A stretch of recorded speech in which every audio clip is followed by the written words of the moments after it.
Okay, like I was saying before my camera died, I will be showing you guys how to apply the silicone. So at the end of this video, which we are at right now, I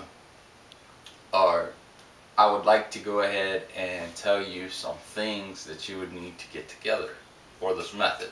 Supplies. Alright. Silicone, first of all. Okay, the silicone you're going to want is going to be the clear kind. Get one that's silicone. Don't get caulk with silicone because you don't want that. Get silicone caulk. Okay, so you know it's silicone and it'll work properly. Alright. Second, you're going to need you some soap, some dish soap. Alright, some water. I use a little jar to keep my soap and water in.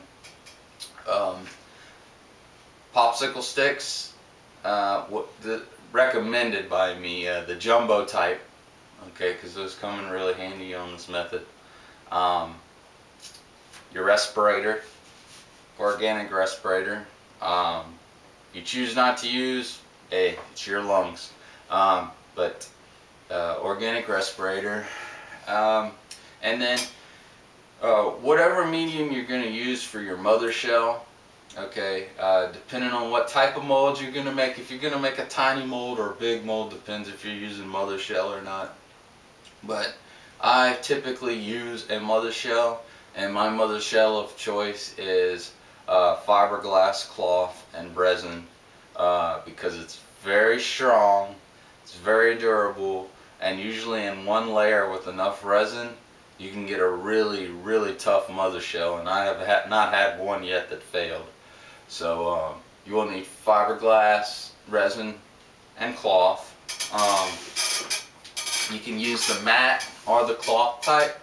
The matte type, you will use more resin. The cloth type, you won't use as much resin, but on your final coat you will need more resin because the cloth tends to be a little more flimsy when you only use one layer, which is what we're doing because we're making cost-effective molds here.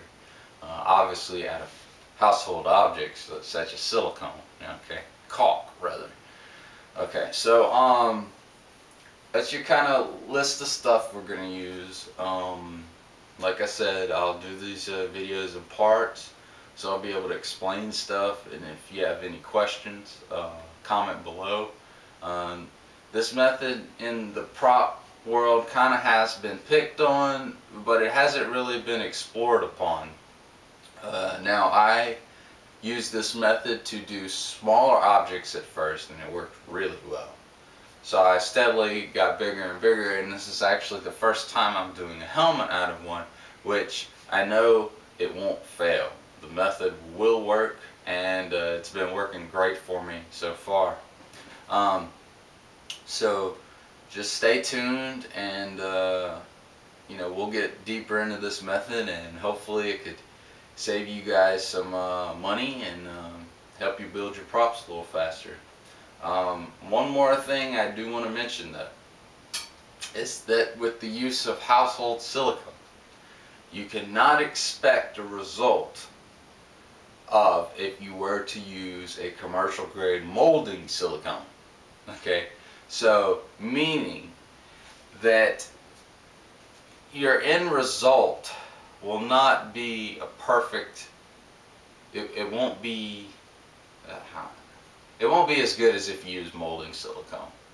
Like it will be a little more rough. Like you will have spots where your silicone might lap and there'll be an air bubble, and that's when you go to cast, your resin will seep in there, and then you'll end up with like a little knot, you know. For a prop maker, it's no big deal. You know, you can just sand the resin off and it'll become by no means is this a mold that you want to make for production. You can get quite a few copies out of it, but as far as quality, that's up to you.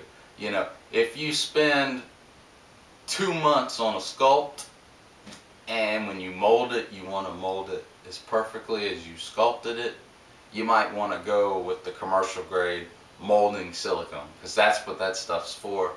And even I use that stuff still on stuff that I want to get, you know, the best possible cast out of. So like I said, should have probably put that in with the pros and cons, but you know, cheap and excellent don't usually go together. So stay tuned for the next part, and we'll get a little deeper into the rabbit hole. Alright guys, JP with 2 Coast Customs.